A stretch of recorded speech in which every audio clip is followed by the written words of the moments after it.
Hello and welcome to the Talk with Tariro, a program that brings you health, social development issues pertaining to us as a nation of Zimbabwe. Today on the show, we are looking at an issue where, as a country, we continue witnessing an increase in terms of teenage pregnancies.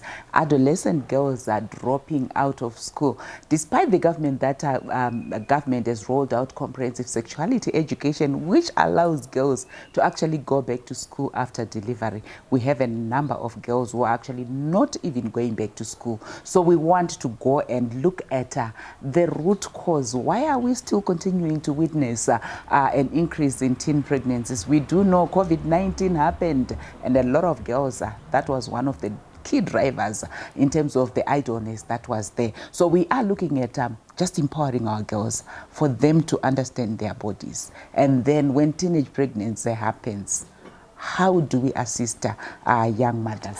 So to help us discuss that particular issue on the show, we have a sexual and reproductive health expert. She's also a pastor, she's a mother. She wears so many hats, and is the right person for us to assist us with that discussion. Not new as well on the talk, that's Caroline Maposhere. Young people know her as Auntie Caro. Auntie Caro, welcome to our show.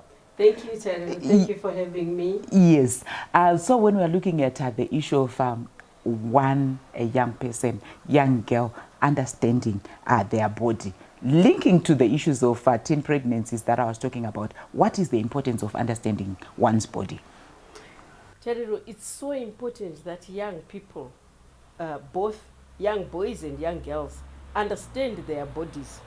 Because during adolescence period, that's where they go through puberty. And during puberty, there are so many changes that happen to their physical, social, and sexual beings. So they need to understand what's happening to their bodies. Some of the things they really will not understand what's happening because the things will be happening inside. And people outside, their parents, the teachers, and everybody else may not even understand what's going on inside that body. So the owner of this body needs to understand what's happening, because there are a lot of myths and misconceptions around sexual and reproductive health, especially when someone is growing. People will see someone, the physical changes that happen, for instance, with a girl, the breasts start coming out, and they come out at different ages in life. And people will start having different theories to say, oh yeah, let the boys touch them so that they grow. If you don't understand that you must go through this, then let the boys touch. And a lot of people will also have misconceptions like, let Babamkuru play around with the breast, let Babamkuru play around with the bums. And people need to understand and help the young girl who is growing. Young boys as well, they need help understanding what's happening inside them. They go through physical changes as well. And there are hormones inside them. The hormones will be giving them the urge to do certain things. So if they don't understand how to control what's happening, lots of myths and misconceptions. Yes, you must go and shoot. And men are known by shooting. And, there are lots of wrong informations that are being spread out there. So the young people need to understand. The parents, the whole support system for young people, they need to understand the bodies of young people. The parents may say, we also grew up. We went through this. But these days it's different. They are starting very young. And some of the things that are happening to the young people, we never went through those things. And now there's also social media that's influencing them. So they already are a step, ahead. And at times you don't have to start where you started from. Because past are the days where you keep saying, the way we grew up and the way the young people are growing up. They need information. Knowledge is power. They need to be empowered with information. I'm glad you touched on the comprehensive sexuality education, which is a policy that ministry put up. Parents must support that program, and they must actually comply with what it says, so that they also go and help the children when they come home. And I'm glad these days teachers give the young people homework that includes things like go and discuss with your parents how your body is growing. And that gives time to parents to talk to their children, something that they rarely do. Because young people, when I was interacting with them, some of them would say, our parents, they don't talk to us. They only talk to us when they are either scolding us or sending us. I wanted to ask, at what stage does the process of understanding their bodies start? I was very happy the other day as I was driving in town. I saw, those young men who sell posters and things like that. They were holding up posters with body parts. And those posters are like for kindergarten, where children are taught, touch your nose, touch your mouth. They touch the mouth, and they even have songs about that. That process should start as soon as the child can understand what you are teaching them. So that, and it's at that age where they even know which parts of the body are sacred parts. They know I have a nose and I can touch my nose in public. They know I have eyes, I can touch my eyes, my ears in public.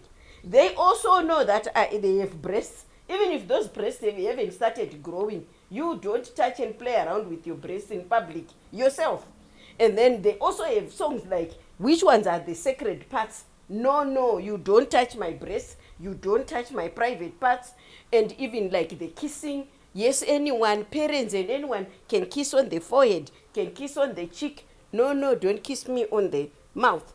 So as early as when the child can understand, and this is both boys and girls who must be taught which ones are the sacred parts of the body, what can be touched in private, what can be touched in public, by who. As early as when they understand that. When these body parts are now growing, different things happen. Not much happens to the eyes and the nose and those things that are, exposed for everyone. But certain things begin to happen to, like under the armpits. The little girls and the boys, as they get to puberty, they grow hair. They need to understand this hair is going to keep growing. What do I do to keep myself clean? How do I take care of myself with the changes that are happening to me?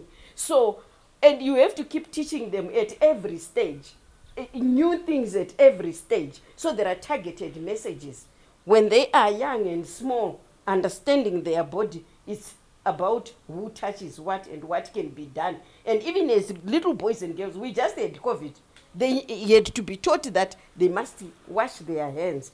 What needs to be done when? So when you say at what stage, it's at every stage. There's a message for every stage, targeted messaging. Indeed, there is a message at every stage. And what she has said is exactly what comprehensive sexuality education is doing, teaching young people age-appropriate information about their bodies. Join us after the break as we continue with this discussion.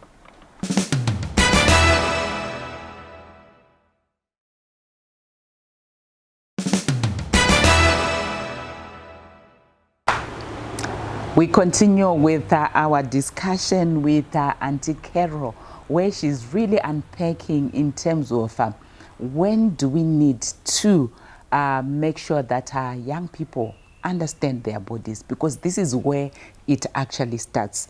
You spoke about the fact that young people say our parents don't talk to us. They talk to us and my next question is, what role can parents play in making adolescents understand their bodies? Because oftentimes it's very easy when I'm talking to somebody's child. When it's mine, it's very difficult. And you are saying it has to start from a very young age. And in our culture, we've got things that we say, you can't talk to your child about this. This is sacred, this is taboo. But here you are saying we need to play an active role as parents. We really need to play an active role, Tariro. And you start by informing yourself. And you have to know that parenting is a skill that you have to learn. And when you want to talk to the child, it shouldn't be like a session Yeah, now chigara pasi ndoda kutaura newe. That way it won't fly. Yes, you have to make a deliberate effort where you put it on your to-do list to say, I really have to make time. Because we don't have time, a lot of the parents. We don't have time. You also have to make now you have to make a deliberate effort that I must talk to my child and make it spontaneous. You have to make it flow with other conversations. And you want your child to also talk to you. You don't just want to talk to them, but you want to have conversations. And so the environment and the atmosphere has to be enabling so that this child can easily ask questions and can easily bring up what you even haven't said. So you have to be informed about what's happening to the child's body. Because if it's I don't know, when the child is asking, Mama, what are hormones? I don't know. Daddy, what are hormones? I don't know. When you feel you don't have a proper explanation, so you must search for that. Thank goodness these days we have Google, right? You can look some of the things up, and you look it up prayerfully, because these children, they also look up Google. But now Google does not have family values, Christian values. Google doesn't have all that. Now you have a home that has a set of values, which is, the importance of family, right? However you define family as, right? So that information has to be within your set of values. So inform yourself as a parent. What is the school teaching the children now? Find out the kinds of homeworks, because some of the homework includes like go and discuss with your parents about your body.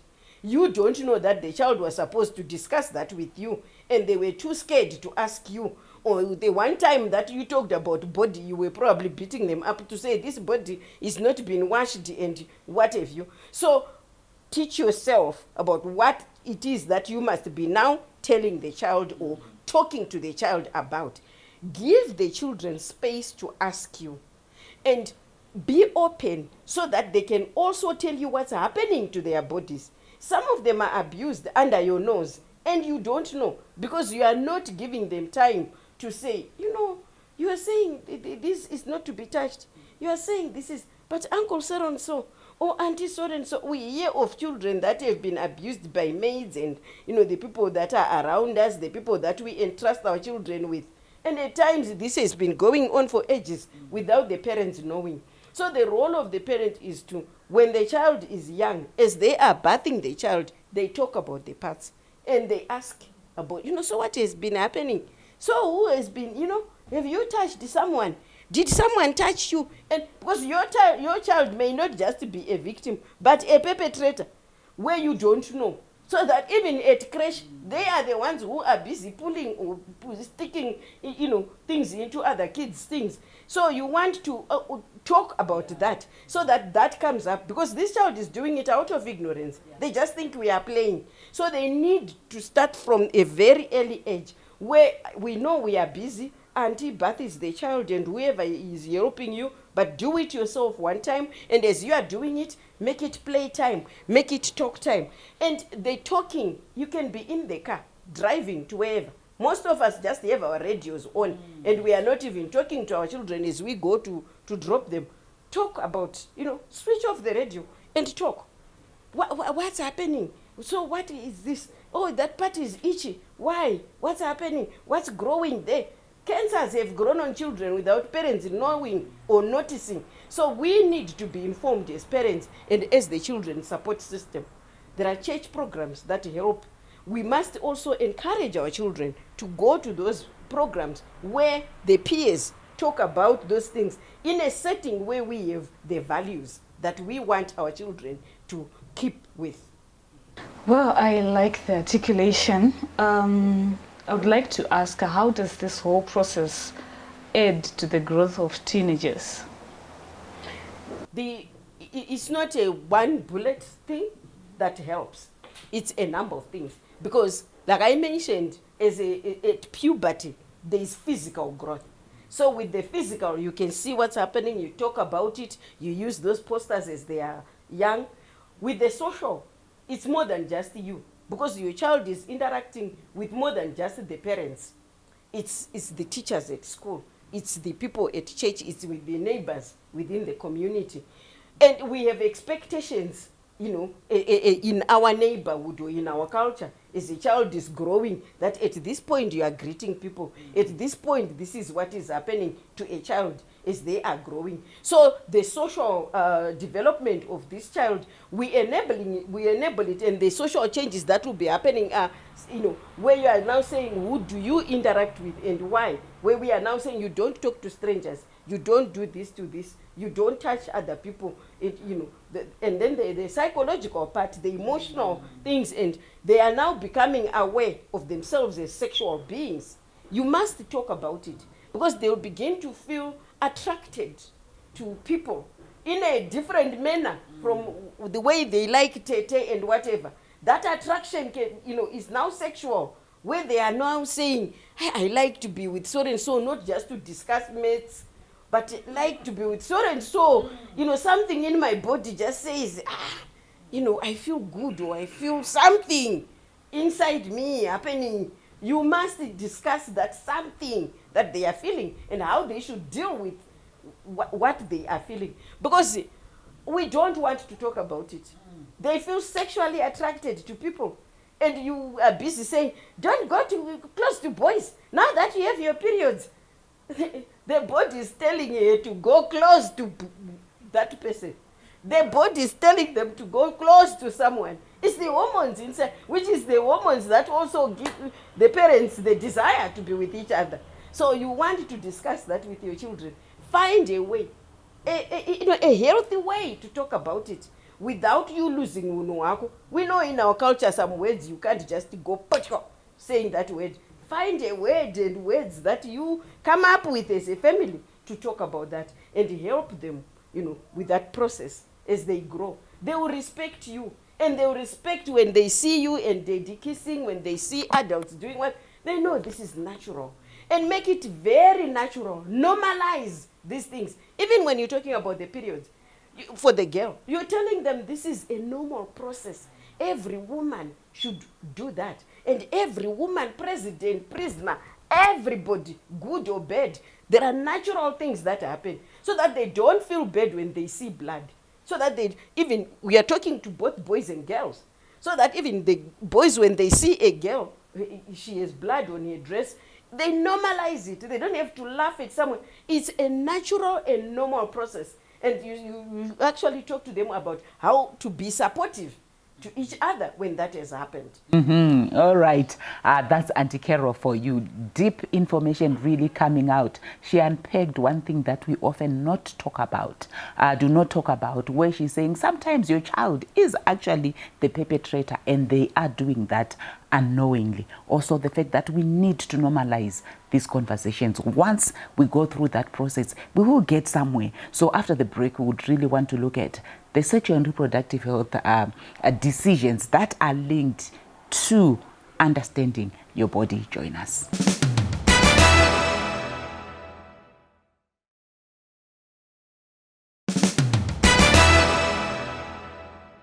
We continue with our discussion, and we are in the third and final segment.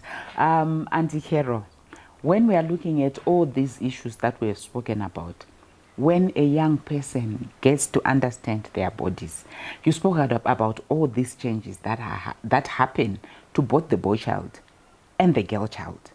So what are the sexual reproductive health needs that are then linked to these body changes that are critical for a young person to then know that when this has happened, it means A, B, C, D? Tariro, the needs, like I said, are different. The needs are, you know, age appropriate. At different times, they need different things. The first one that I always start with is information. And this information has to come from, you know, all the angles. And it has to be correct information. Because they get information from social media. They get information from their peers. And that information at times can be not so good. and may not be what you want your child to go around with. But just you be conscious of that the child is a lot of, sources of information, good and bad, and then they need to be able to sieve to say what is good. So they have information needs. So they have to be services where they can get information from very freely. And we have had the Ministry of both Health and the Ministry of Education coming up with youth-friendly services, places where they can go for information.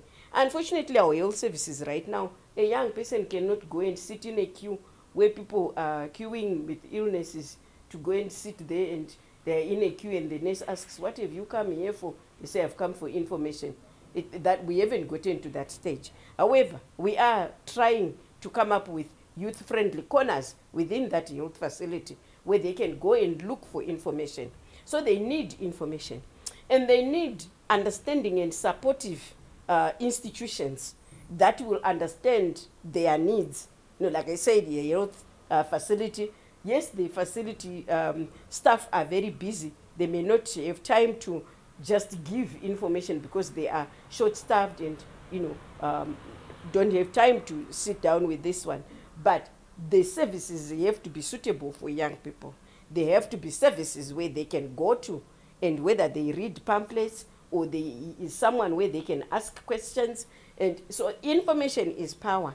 It's very important because it will influence the choices that they make. And the sources of information, they have to be credible enough. And the information also has to be explicit, not leaving anything untended. Because if you leave out anything, other people will fill that in. And if it's the wrong somebody filling that in, you are in trouble. You are done for good. So some of the needs are the information has to be there. The policies and the laws have to be supportive to this child who is growing. And we have to acknowledge certain things as a society and as a nation. I know people will start saying, hey, this one is crazy. You now want us to have family planning facilities for young people. They need supportive policies in the laws, because we may, want to hide it, and we don't want to acknowledge it as adults usually.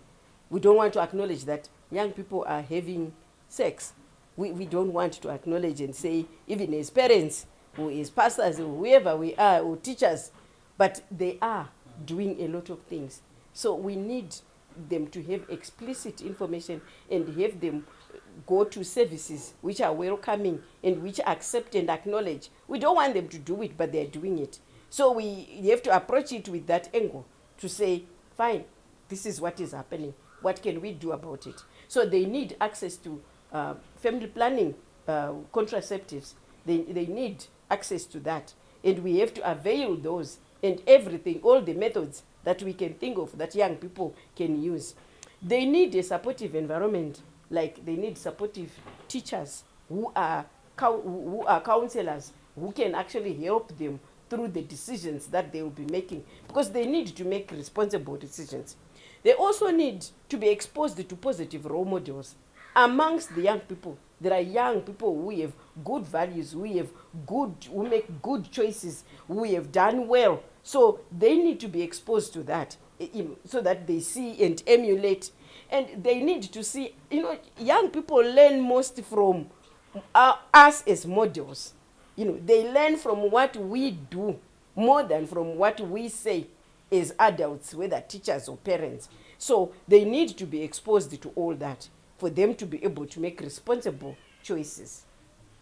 Well, as we wrap up, I would like to ask, how can we empower parents to also understand about this whole process and to push the narrative?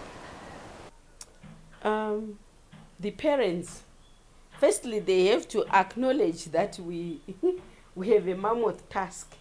They should not trivialize this problem or think, oh yeah, it's for next door, or think, they do their. Because kids grow. Whether you do something or you don't do anything, they'll just grow. You don't leave them on cruise control where they are on autopilot. No, they actually can deliberately influence the direction in which the children are growing. They have themselves be informed. They must be informed so that they can correctly and appropriately, give the young people information. They must acknowledge the growing children as beings who have different feelings and different perspectives from their own. Because when they start these conversations, if there is a big disagreement, and if the parents start saying, we never saw this when we were growing, remember I was also a young girl, and your way is, this child could be very different. And the things that they are now exposed to are very different. So you don't argue with the child. They may be going in a really opposite direction from where you want them to go, but you don't win by arguing with them. When you want them to see your perspective, do it gently and do it with wisdom and do it prayerfully, because it's God who helps you to mold this person. So you want to do it, cautiously and allowing them to be them, yet in an informed manner. So the parents must look for information, and like I keep emphasizing on parenting skills. It's a skill. It's not going to come on its own. And they must also seek help from other people. How do I do this? How have others done it? What should I, be doing or saying to my child? And expose them to other children whom you feel have done well.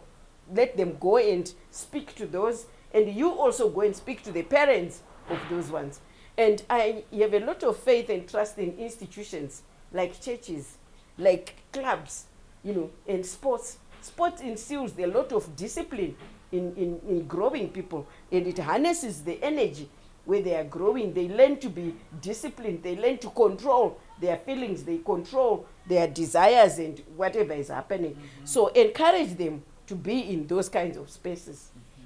Well, we still have a lot to talk about, so definitely we will invite Caroline again on the show, particularly on that issue of parenting skills that she's speaking about, what we would want to see as a country. We will find another episode where we will unpack the issue of the teen pregnancies that we have, and young mothers, how best can we assist them, because what we would want is for them to continue with their education. So until we meet again next time, this is still a discussion that's hanging. We will bring it back again. Join us again next week.